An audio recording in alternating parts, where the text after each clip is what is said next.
స్తుతి ఆరాధనా ఆరాధనా స్తుతి ఆరాధనా ఆరాధనా స్తుతి ఆరాధనా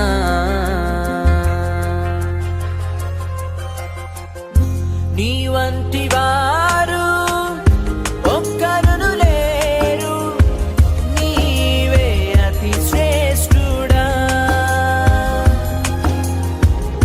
దూతగణములు నిత్యము కొలిచే నీవే పరిశుద్ధుడా.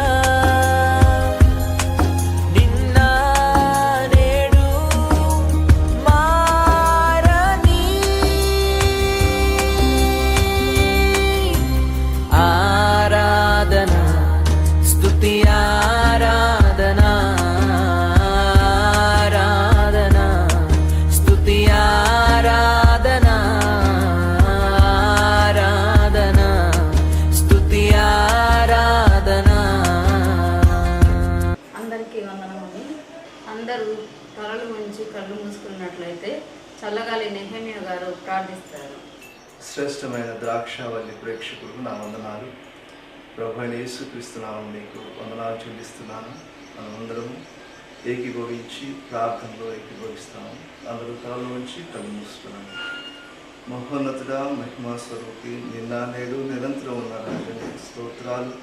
మా స్తుతుల సింహాసనాసనుడా మీకు వందనాలు చెల్లిస్తున్నాం ప్రభా నా దేవ, నా రక్షక, నీకు స్తుతులు చెల్లిస్తున్నాం ప్రభా. ఈ దినం మరి వాక్యాన్ని అందిస్తున్న దాసుడు కానీ చంద్రబాబును బట్టి నీకు స్తోత్రాలు చెల్లిస్తున్నాం తండ్రి. పాస్టర్ గారు అందించే వాక్యాన్ని గ్రహించే హృదయాలు మా ప్రేక్షకులు మీరు అనుగ్రహించండి ఆయన.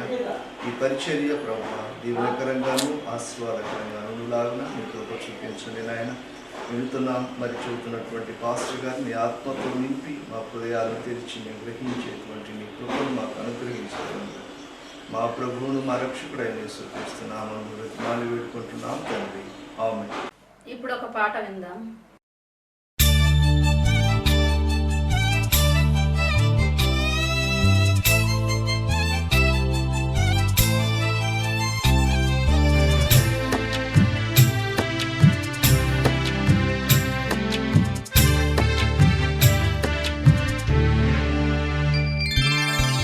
బంగారు తండ్రి నా యేసయ్యా,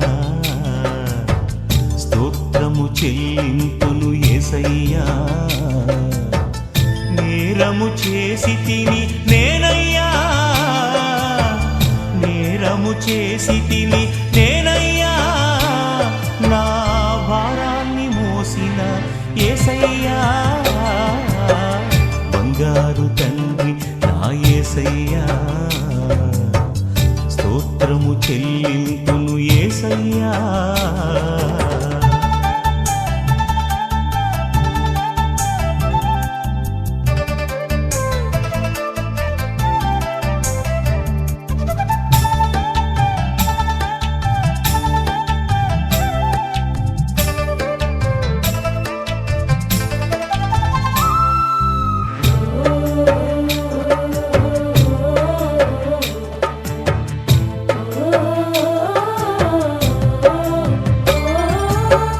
పాపము నుండి నన్ను విడిపించి నీ రక్తము నాకై నీవు చిందించి, పాపము నుండి నన్ను విడిపించి నీ రక్తము నాకై నీవు చిందించి, రక్షణ వస్త్రమును నాకిచ్చి, రక్షణ వస్త్రమును నాకిచ్చి నా రక్షకుడైనావు యేసయ్యా,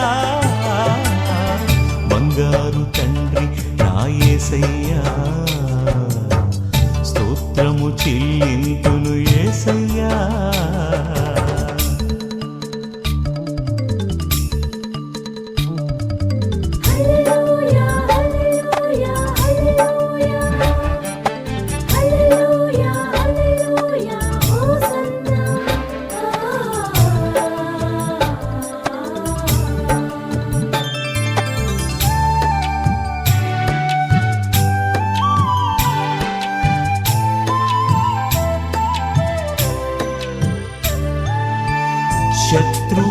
నుండి నన్ను విడిపించి నీ రెక్కల నీడలో దాచితివి.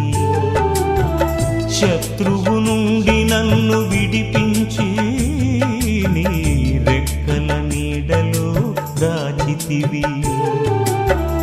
దుఃఖములన్నీయు బాపితివా, దుఃఖములన్నీయు బాపితివా, నా చక్కని తండ్రివయ్య యేసయ్యా, బంగారు తండ్రి నా యేసయ్యా, స్తోత్రము చెల్లింతును యేసయ్యా.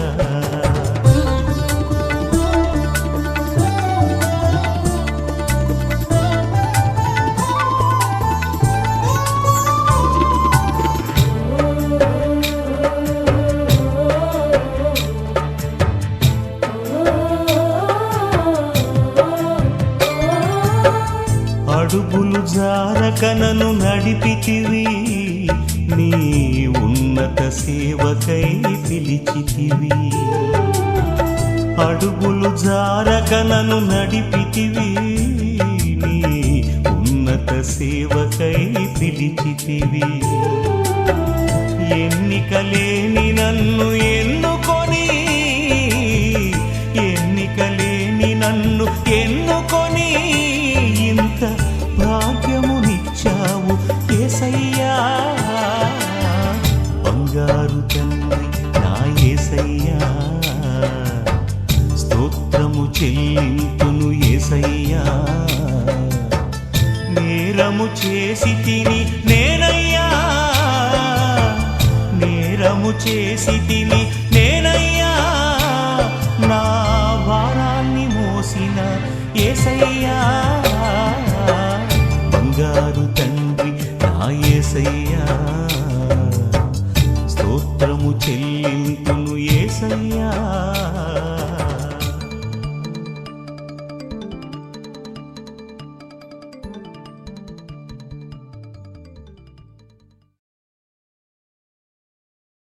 మా సంఘ కాబట్టి రెవరెండ్ డాక్టర్ ఎనిబెర డానీ చంద్రపాల్ గారు దైవవాక్యాన్ని అందిస్తారు. అందరూ విని ఆత్మీయ మేలు పొందవాలని కోరుకుంటున్నాము. క్రీస్తునందు ప్రియ టీవీ వీక్షకులందరికీ కూడా ప్రభువైన యేసు క్రీస్తు నామమున ఈ 2017వ సంవత్సరం జనవరి మాసములో ఈ నూతన సంవత్సరములో మీ అందరికి కూడా ప్రభు నామమున వందనాలు తెలియజేస్తూ ఉన్నా. ఈ సమయంలో పరిశుద్ధ గ్రంథములో నుండి ఒక వాక్య భాగాన్ని మనం చదువుకుందాం. అపోస్తల కార్యముల గ్రంథం 17వ అధ్యాయము దయచేసి 30వ వచనాన్ని గమనిద్దాం. ఆ అజ్ఞాన కాలములను దేవుడు చూచి చూడనట్టుగా ఉండేను. ఇప్పుడైతే అంతటను అందరూ మారు మనసు పొందవలనని మనుష్యులకు ఆజ్ఞాపించాను. ఈ 2017వ సంవత్సరంలో ప్రభు మనతో మాట్లాడుతున్న మాట ఏంటంటే, ఆ అజ్ఞాన కాలములను చూచి చూడనట్టుగా దేవుడు వదిలేశాడంట. ఇప్పుడైతే, ఈ సమయంలో అయితే, ఈ క్షణములో అయితే, ఇప్పుడైతే అంతటను అందరూ ఏం పొందాలి? మారు మనసు పొందవలనని మనుషులకు ఆజ్ఞాపిస్తూ ఉన్నారు. ప్రారంభంలో తండ్రి అయిన దేవుడు తన కుమారుడైన ఆదామునకు ఆజ్ఞ ఇచ్చాడు. ఈ ఏదైనా తోటలో ప్రతి వృక్ష ఫలాన్ని నిరభ్యంతరంగా నువ్వు తినొచ్చు. అయితే మంచి చెడ్డల తెలివినిచ్చు వృక్ష ఫలాన్ని నీవు గనక తిన్నట్లయితే నిశ్చయముగా చచ్చెదవని నరునికి ఆజ్ఞాపించాడు. కనుక క్రీస్తునందు ప్రియ దేవుని బిడ్డలారా, దేవుడు ఆదామునకు ఆజ్ఞ ఇచ్చాడు. అయితే ఆదాము ఆజ్ఞను అతిక్రమించాడు. బైబిల్ అంటూ ఉన్నది, యోహాను రాసిన మొదటి పత్రిక 3వ అధ్యాయము 4వ వచనాన్ని గమనించినట్లయితే ఆజ్ఞాతిక్రమమే పాపము అని రాయబడి ఉన్నది. ఆదాము ఆజ్ఞను అతిక్రమించి పాపం చేశాడు. అయితే బైబిల్ అంటూ ఉన్నది, రోమీయులకు రాసిన పత్రిక 6వ అధ్యాయము 23వ వచనాన్ని మనం గమనించినట్లయితే అక్కడ రాయబడిన మాట ఏంటంటే, ఏలయనగా పాపం వలన వచ్చు జీతము మరణం. ఆదాము ఆజ్ఞను అతిక్రమించి పాపం చేశాడు, పాపం వలన వచ్చు జీతం మరణమైంది. ఆ రీతిగా ప్రతి ఒక్కరు కూడా మరణిస్తూ ఉన్నారు, పాపములో చనిపోతూ ఉన్నారు. అందుకని యేసు ప్రభువారు జీవించిన కాలంలో ఆయన బోధించాడు. ఆయన బోధ మనం గమనించినట్లయితే యోహాను రాసిన సువార్తలో ఒక అద్భుతమైన మాట ఆయన చెప్పాడు. 8వ అధ్యాయము 21వ వచనములో, మరి ఒకప్పుడు ఆయన, నేను వెళ్ళిపోతున్నాను, పరలోకమునకు వెళ్ళిపోతూ ఉన్నాను, మీరు నన్ను వెతుకుదురు కానీ మీ పాపములోనే ఉండి చనిపోవుదురు, నేను వెళ్ళు చోటికి మీరు రాలేరని వారితో చెప్పాను అని యూదులతో చెప్పిన మాట ఇక్కడ మనకు కనబడుతూ ఉన్నది. అంటే ఆజ్ఞను అతిక్రమించి పాపం చేశారు, పాపంలో వచ్చు జీతం మరణం. అయితే పాపములో ఉండి ఆయనను వెంబడిస్తే, పాపములో ఉండి ఆయన దగ్గరకు వస్తే మరి ఎవరు కూడా పరలోకమునకు చేరలేరు అని ప్రభు చాలా స్పష్టంగా తెలియజేస్తూ ఉన్నాడు. ఈ నూతన సంవత్సరంలో, ఈ 2017వ సంవత్సరంలో ఇదిగో నీ జీవితాన్ని మార్చుకోవాలి, పాపము నుండి పవిత్రతలోనికి రావాలి. అసలు యేసు ప్రభువారు ఈ లోకానికి వచ్చింది దేనికంటే, అపవిత్రులుగా ఉండుటకు నేను మిమ్మల్ని పిలవలేదు అంటాడు. పరిశుద్ధుల అగుటకే నేను మిమ్మల్ని పిలిచానని దెస్సలోనికే సంఘానికి పౌలు గారు లేఖ రాస్తూ చెబుతూ ఉన్నాడు. ఏ ఆజ్ఞనైతే ఆదాము అతిక్రమించాడో, పాపములో పడ్డాడో, పాపము ద్వారా మరణం వస్తూ ఉన్నదో, మరణ నూతన బంధనలో ఆ రీతిగా పాపముల నుండి మానవుడు మరణిస్తూ ఉన్నాడు గనక, ప్రభువుని వెంబడిస్తూ ఉన్నాడు గనక ప్రభు అంటూ ఉన్నాడు, మీరు పాపములో ఉండి నన్ను వెంబడిస్తే, నన్ను వెతికితే నేను వెళ్ళు చోటికి పరలోకానికి మీరు రాలేరు. కనుక ఇదిగో మీకు ఒక ఆజ్ఞ ఇస్తూ ఉన్నాను. ఆ ఆజ్ఞ ఏంటంటే, ఆ అజ్ఞాన కాలములను, అపోస్తుల కార్యముల గ్రంథము 17:30లో ఆ అజ్ఞాన కాలములను దేవుడు చూచి చూడనట్టుగా ఉన్నాడు, పట్టించుకోలేదు ఆయన. ఇప్పుడైతే అంతటను అందరూ మారు మనసు పొందాలని మనుషులకు ఆజ్ఞ ఇస్తూ ఉన్నాడు. కనుక దేవుని వాక్యం వింటున్న నీవు నీ జీవితంలో మార్పు చెందాలి అనేది నువ్వు మర్చిపోకూడదు. ఒకరోజు యేసు ప్రభువారు మధ్యాహ్న వేళ 12 గంటల సమయంలో ఆ సుకారు అనే గ్రామానికి వచ్చాడు. ఆయన గ్రామానికి వచ్చినప్పుడు మధ్యాహ్నం 12 గంటల వేళ అయింది. ఆ సమయంలో నీళ్లు చేదుకుంటానికి సమరయ స్త్రీ వస్తుందని ఆయనకి తెలుసు. యోహాను రాసిన సువార్త 4వ అధ్యాయంలో ఈ సందర్భం రాయబడి ఉన్నది. అయితే ఇక్కడ మనం గమనించినట్లయితే ఆ సమయంలో సమరయ స్త్రీ వస్తుందని ఆయనకి తెలుసు. ఆయన అక్కడ ఉన్నాడు, శిష్యులు బయట ఉన్నారు. అయితే ఆయన అక్కడ ఉండగా సమరయ స్త్రీ నీళ్లు యాకోబు బావిలో చేదుకుంటానికి వచ్చింది. ఆయన యాకోబు బావి దగ్గర కూర్చున్నాడు, నీళ్లు చేదుకుంటానికి వచ్చింది. ఆమెను అడుగుతూ ఉన్నాడు, అమ్మా నాకు దాహంకి అన్నాడు. అయ్యా మీరు సమరయులు, మీరు యూదులు, నేను సమరయురాలని, కనుక మరి నేను ఇచ్చే నీళ్లు మీరు త్రాగలరా అన్న మాటలు, సంభాషణ మనం చూస్తూ ఉన్నాం. ఈ యోహాను రాసిన సువార్త 4వ అధ్యాయంలో మనం గమనించినట్లయితే, ఇక్కడ మనం గమనించినట్లయితే లేఖన భాగములలో ఆ సమరయ స్త్రీ, యూదుడైన నీవు సమరయ స్త్రీ అయిన నన్ను దాహమునకిమ్మని ఎలాగో అడుగుచున్నావని ఆయనతో చెప్పెను. యోహాను రాసిన సువార్త 4:9లో మనం చూస్తా ఉన్నాం.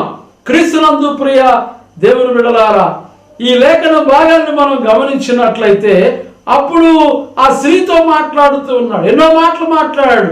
ఒక మాట మాట్లాడు, అద్భుతమైన మాట, ఈ నీళ్లు త్రాగువాడు మరలా తప్పికొంటాడు, నేనిచ్చు నీళ్లు త్రాగువాడు మరి ఎన్నడూ నువ్వు తప్పికొనడు అని చెప్పినట్లుగా మనం చూస్తా ఉన్నాం. అయితే ఆ సందర్భంలో ఆయన ఒక మాట అన్నాడు, అమ్మా మరి మరి నీకు మరి ఈ నీళ్లు త్రాగితే మరణాను దప్పికొంటావు అని చెప్పినప్పుడు ఆ స్త్రీ ఆయనను చూచి, అయ్యా నేను దప్పికొనకుండానట్లు చేదుకొనటకు ఇంత దూరం రాకుండానట్లు ఆ నీళ్లు నాకు దయచేయమని అడుగగా, యేసు నీవు వెళ్ళి నీ పెనిమిటిని పిలుచుకొని ఇక్కడికి రమ్మని ఆమెతో చెప్పాను. ఆ స్త్రీ అంటుంది, నాకు పెనిమిటి లేడనగా యేసు ఆమెతో, నాకు పెనిమిటి లేడని నీవు చెప్పిన మాట సరియే, నీకు 5 పెనిమిట్లుండిరి అని అంటూ ఉన్నాడు. క్రీస్తునందు ప్రియ దేవుని బిడ్డలారా, ఆమెతో ఆ రీతిగా మాట్లాడినప్పుడు తన గుండె బద్దలైనట్టుగా మనం చూస్తా ఉన్నాం. అయ్యో ఇదిగో నా జీవితాన్ని గురించి, నా రహస్య జీవితాన్ని గురించి, నేను చేస్తున్న పాపాన్ని గురించి ఇదిగో ప్రభు నాతో మాట్లాడాడు. నిజంగా ఈయనే మెస్సియా అని గుర్తెరిగి ఏం చేసిందంటే, ఆ స్త్రీ ఆ కుండ అక్కడ విడిచిపెట్టి, ఆ నీళ్లు చేదుకొండలకు వచ్చినప్పుడు ఆ కుండ విడిచిపెట్టి అక్కడి నుంచి గ్రామంలోనికి వెళ్ళి అక్కడ ఉన్న వారందరితో ఈ రీతిగా చెప్పినట్లుగా మనం చూస్తూ ఉన్నాం. యోహాను రాసిన సువార్త 4వ అధ్యాయం 39వ వచనాన్ని గమనించినట్లయితే, నేను చేసినవన్నీ నాతో చెప్పనని సాక్ష్యం ఇచ్చిన స్త్రీ యొక్క మాటను బట్టి ఆ ఊరిలోని సమరయులలో అనేకులు ఆయన యందు విశ్వాసం ఉంచిరి అని మనం చూస్తా ఉన్నాం. క్రీస్తునందు ప్రియ దేవుని బిడ్డలారా, ఈ సమరయ స్త్రీ నిజంగా తనతో ప్రభు మాట్లాడిన మాటలను బట్టి తన యొక్క పాపపు జీవితాన్ని విడిచిపెట్టి ఆయన కొరకు సాక్షిగా నిలబడినట్లుగా, ఆయనే మెస్సియా అని ఆ సమరయులలో అనేక మందికి తెలియజేసినట్లుగా మనం చూస్తా ఉన్నాం.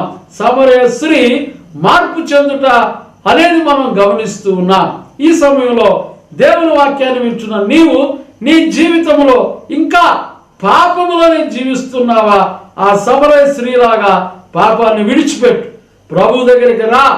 యేసు ప్రభు నీతో మాట్లాడుతూ ఉన్నాడు. ఈ నూతన సంవత్సరంలో, ఈ 2017 సంవత్సరంలో ప్రభు నీతో మాట్లాడుతూ ఉంటుండగా నీ యొక్క జీవితాన్ని ఒక్కసారి మార్చుకోవాలని ప్రభు పేరట మనవి చేస్తూ ఉన్నాం.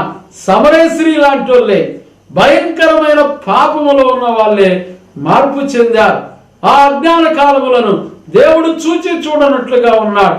ఇప్పుడైతే అంతటను అందరూ మార్పు చెందారు. నిజంగా ఆ మాట చెప్పిన, ఆ సాక్ష్యం చెప్పిన ఆ సమరయ స్త్రీ యొక్క మాటలను బట్టి ఆ ఊరిలో అనేక మంది మార్పు చెందారు. మార్పు చెందుతూ యేసు ప్రభువును గురించి వాళ్ళు చెప్పిన మాట మనం చూద్దాం. యోహాను రాసిన సువార్త 4వ అధ్యాయం 42వ వచనాన్ని గమనించినట్లయితే, మా మట్టుకు మేము విని, అంటే మెస్సియాని గురించి విని, ఈయన నిజముగా లోకరక్షకుడని తెలుసుకొని నమ్ముచున్నామని అనే మాట ఇక్కడ చూస్తూ ఉన్నాం. నిజంగా మరి మొన్నటి దినాన మనం డిసెంబర్ 25వ తారీఖున లోకరక్షకుడైన యేసుక్రీస్తు జన్మించాడని ఎంతో గొప్పగా ఆర్భాటంగా సంబరాలతోటి క్రిస్మస్ పండుగను మనం జరిగించుకున్నాం. లోకరక్షకుడు ఈ లోకములో ఉదయించాడని. మరి నీ హృదయములో ఆయన జన్మించాడు. ఇదిగో సమరయ స్త్రీ హృదయములో ఆయన జన్మించాడు. ఇదిగో తన పాప జీవితాన్ని విడిచిపెట్టింది, యేసు ప్రభు కొరకు సాక్షిగా నిలబడింది. మరి నీవు నేను ఎలా ఉన్నాం? ప్రభు కొరకు సాక్షులుగా నిలబడగలుగుతూ ఉన్నామా? ఈరోజు టీవీలో వర్తమానం అందించబోతూ ఉన్నామంటే ప్రభు కొరకు సాక్షులుగా నిలబడగలిగినామంటే మా జీవితాలని యేసు ప్రభు మార్చాడు. నిజంగా మీరు కూడా మార్పు చెంది మారు మనసు అనుభవంలోనికి వచ్చి మీ జీవితాలని ఒక్కసారి క్రమపరుచుకోవాలని ప్రభు పేరట మీకు మనవి చేస్తూ ఉన్నాను. ఒకానొక రోజున యేసు ప్రభు వారు యెరికో పట్టణము గుండా యెరూషలేమునకు బయలుదేరి వెళుతూ ఉన్నాడు. ఆ యెరికో పట్టణములో జక్కయ్య అనే ఒక వ్యక్తి మనకు కనబడుతూ ఉన్నాడు. లూకా రాసిన సువార్తలో 19వ అధ్యాయాన్ని మనం గమనించినట్లయితే అక్కడ మరి జక్కయ్య అనే ఒక వ్యక్తి కనపడుతూ ఉన్నాడు. ఇతను సుంకపు గుత్తదారు, యూదుడే. అయితే రోమా ప్రభుత్వంలో పన్నులు వసూలు చేసేవాడుగా మనకు కనబడుతూ ఉన్నాడు. ఇతను సుంకపు గుత్తదారుడిగా ఉన్నాడు. ధనవంతుడైన జక్కయ్య అని ఇతరుని గురించి లూకా రాసిన సువార్త 19వ అధ్యాయం 2వ వచనంలో రాయబడి ఉంది. అయితే ఈ జక్కయ్యకు యేసు ఎవరో అని చూడాలని ఒక ఆశ కలిగింది. యేసు ఎవరు అంటే అంతకు ముందే యేసు ప్రభువుని గురించి విన్నాడు. విన్న తర్వాత యేసు ప్రభు ఎవరో చూడాలి అన్న ఆకాంక్ష తనలో మొదలైంది. అయితే ఆ సమయంలో యేసు ప్రభు వారు ఈ యెరికో పట్టణము గుండా వెళుతున్నాడని విన్నాడు. వినగానే యేసు ఎవరో అని చూడగోరాడు. చూడగోరిన తర్వాత ఆయన చూద్దామని వచ్చే లోపల ఆయన ఎక్కడికి వెళ్ళినా, ఏ ప్రాంతానికి వెళ్ళినా, ఏ ప్రదేశంలో ఉన్నా, అరణ్యానికి వెళ్ళినా, ఇంటికి వెళ్ళినా, సముద్ర తీరానికి వెళ్ళినా, కొండవైపు వెళ్ళినా, ఎక్కడికి వెళ్ళినా బహుజన సమూహాలు ఆయనను వెంబడించేవారు. అయితే ఈ జక్కయ్య యేసు ఎవరో అని చూడటానికి వెళ్ళాడు. అయితే అతనిలో ఒక విధానం మనం గమనించినట్లయితే పొట్టివాడుగా ఉన్నాడు. అతనిలో కురుచతనం కనబడుతూ ఉన్నది. పొట్టివాడుగా ఉన్నాడు. అయితే జనులందరూ గుంపు కూడి ఉండటం వలన యేసు ప్రభువుని చూడలేకపోయాడు. అయితే అతనికి ఒక ఆలోచన వచ్చింది. ఈ మార్గంలో ప్రభు వస్తున్నాడు కాబట్టి ఇదిగో ఫలానా ఇంటి దగ్గర మేడి చెట్టు ఉంది, ఆ చెట్టు ఎక్కుతాను, యేసు ప్రభు ఎవరో నేను చూస్తాను. ఎందుకంటే యేసు ఎవరో చూడాలన్న ఆశ ఆకాంక్ష తనలో ఉన్నది. ఆ స్థలానికి యేసు ప్రభు వచ్చినప్పుడు చూస్తా ఉన్నాడు. ఆ స్థలానికి యేసు ప్రభు రాగానే యేసు ప్రభు మాట్లాడుతున్నాడు జక్కయ్యతో, జక్కయ్య త్వరగా దిగుము, నేడు నీ ఇంట ఉండవలసి ఉన్నదని అతనితో చెప్పాడు. ఎప్పుడైతే ఆ రీతిగా యేసు ప్రభు జక్కయ్యతో మాట్లాడాడో అతడు సంతోషముతో ఆ చెట్టు దిగి ఆయనను తన ఇంట చేర్చుకున్నట్లుగా మనం చూస్తా ఉన్నాం. క్రీస్తునందు ప్రియ దేవుని బిడ్డలారా, ఈ సమయంలో మనం గమనించినట్లయితే యేసు ఎవరో అని చూడగోరాడు. చూడగోరిన తర్వాత యేసు ప్రభు తానే ఆ జక్కయ్యను పిలిచి నేను నీ ఇంట ఉండవలసి ఉన్నది అన్నాడు. వెంటనే త్వరగా దిగి ఆయనను తన ఇంట్లో చేర్చుకున్నాడు. ఈ లోపల ఏం జరిగిందంటే ఆ ఊరిలో ప్రజలందరూ కూడా బయటుండి ఈయన పాపి అయిన మనుషుని యొద్ద బస చేయటానికి వెళ్ళాడేంటి అని సనుక్కుంటూ ఉన్నారు. అయితే అసలు విషయం వీళ్ళందరికీ తెలియదు. బైబిల్ ఏమంటూ ఉన్నదంటే 1 తిమోతి పత్రిక 1వ అధ్యాయము 15వ వచనం రాయబడిన మాట ఏంటంటే పాపులను రక్షించుటకు క్రీస్తు యేసు ఈ లోకములకు వచ్చాడు అని రాయబడి ఉన్నది. ఇక్కడే జక్కయ్య విషయంలో లేఖన భాగాల్లో రాయబడిన మాట ఏంటంటే లూకా రాసిన సువార్త 19వ అధ్యాయము 10వ వచనాన్ని గమనించినట్లయితే నశించిన దానిని వెతకి రక్షించుటకు మనుష్య కుమారుడు వచ్చినని అతనితో చెప్పాడు, జక్కయ్యతో చెప్పినట్లుగా మనం చూస్తా ఉన్నాం. అయితే వీళ్ళందరూ బయట ఉండి పాపి అయిన మనుషుని యొద్ద బస వెళ్ళాడని సనుక్కుంటూ ఉన్నారు. అసలు యేసు ప్రభు వచ్చిందే పాపులను రక్షించడానికని ఆ బయట ఉన్న వాళ్ళకి తెలియదు. అయితే యేసు ప్రభుని అలా కూర్చోబెట్టాడు. జక్కయ్య ఎదురుగా ఉన్నాడు. అసలు యేసు ప్రభు వారు ఒక్క మాటల్లా జక్కయ్యను అలా కూర్చున్నాడు. వెంటనే జక్కయ్య అంటున్నాడు, ప్రభువా నేను ఎవరి యొద్ద అన్యాయముగా ఏదైనా తీసుకుంటే వారికి 4 గంటలు చెల్లిస్తానన్నాడు. యేసు ప్రభు చెప్పలా నువ్వు పాపాత్ముడివి, నువ్వు లంచగొండివి, నువ్వు దుర్మార్గంగా పన్నులు వసూలు చేసావు అని ఏమాత్రము కూడా ఒక మాట అలా. అయితే మరి యేసు ఉన్న చోట పరిశుద్ధత ఉండాలి కాబట్టి పాపానికి అవకాశం లేదు కాబట్టి మరి ఈ జక్కయ్య యేసు ప్రభు ఎదుట తన పాపాన్ని ఒప్పుకుంటూ ఉన్నాడు. అయ్యా ఇదిగో నేను చేసిన తప్పిదాన్ని బట్టి అన్యాయాన్ని బట్టి అందరికి కూడా 4 గంటలు చెల్లిస్తానంటున్నాడు. అంటే దీని అర్థం ఏంటంటే యేసు ఉన్న చోట పాపము నివసించడానికి అవకాశం లేదు కనుక తన స్థితిని ఒప్పుకుంటున్నాడు. అప్పుడు ప్రభు అంటున్నాడు ఇతడును అబ్రహాము కుమారుడే, ఎందుకనగా నేడు ఈ ఇంటికి రక్షణ వచ్చి ఉన్నది. కనుక పాపి అయిన జక్కయ్య పరిశుద్ధుడిగా పవిత్రుడుగా తన యొక్క యథార్థమైన స్థితిని ఒప్పుకుంటాన్ని బట్టి ఆ దేవుడు ఆ జక్కయ్యకు అతనికి అతని ఇంటికి రక్షణ ఇచ్చినట్లుగా మనం చూస్తూ ఉన్నాం. దీన్నే మారు మనసు అనుభవం అంటాం. కనుక బైబిల్లో మనం ముందుగా చదువుకున్న రీతిగా ఆ అజ్ఞాన కాలములను దేవుడు చూచి చూడనట్టుగా ఉండను గాని ఇప్పుడైతే అంతటను అందరూ మారు మనసు పొందాలి. సమరయ స్త్రీ మార్పు చెందింది. ఆ ఊరి వారందరూ కూడా యేసు ప్రభువు నమ్ముకున్నాడు. జక్కయ్య మార్పు చెందాడు. జక్కయ్యలాగా నశించిపోయే వారందరినీ కూడా రక్షించడానికి యేసు ప్రభు వారు ఈ లోకానికి వచ్చాడు. అందుకని మనం క్రిస్మస్ పండుగను ఎంతగానో జయకరంగా జరిగించుకున్నాం. అయితే ఈ నూతన సంవత్సరంలోనికి వచ్చాం కాబట్టి ప్రతి ఒక్కరూ కూడా నూతనమైన అనుభవాలతో, అంటే రక్షణ అనుభవంతో, మారు మనసు అనుభవంతో, పాప క్షమాపణ అనుభవంతో ఆ సమరయ స్త్రీ పాపాన్ని విడిచిపెట్టినట్లుగా జక్కయ్య పరిశుద్ధుడిగా మార్చబడినట్లుగా ఈ నూతన సంవత్సరంలో నూతన వ్యక్తిగా నీవు మార్చబడాలని, నీ జీవితాన్ని మార్చుకోవాలని, వాక్యాన్ని విన్నప్పుడు వినటం వలన నీవు విశ్వాసిగా మార్చబడాలని ప్రభు పేరట మనవి చేస్తూ ఈ మాటలను ముగిస్తూ ఉన్నాను. దేవుడి వాక్యమును దీవించునుగాక. అందరికీ నూతన సంవత్సర శుభాకాంక్షలు తెలియజేస్తూ ఉన్నాను. ఆమేన్. God bless you. పరమ తండ్రి అయిన దేవుని యొక్క ప్రేమయు, కుమారుడైన యేసు క్రీస్తు యొక్క కృపయు, పరిశుద్ధాత్మని యొక్క అన్యోన్య సహవాసము ఇప్పుడు ఎల్లప్పుడూ సదాకాలము టీవీ కార్యక్రమాన్ని వీక్షిస్తున్న ప్రతి ఒక్కరికి, వారి కుటుంబాలకు, వారికి కావలసిన దేవుని యొక్క ఆశీర్వాదానికి తోడయును నడిపించునుగాక. ఆమేన్.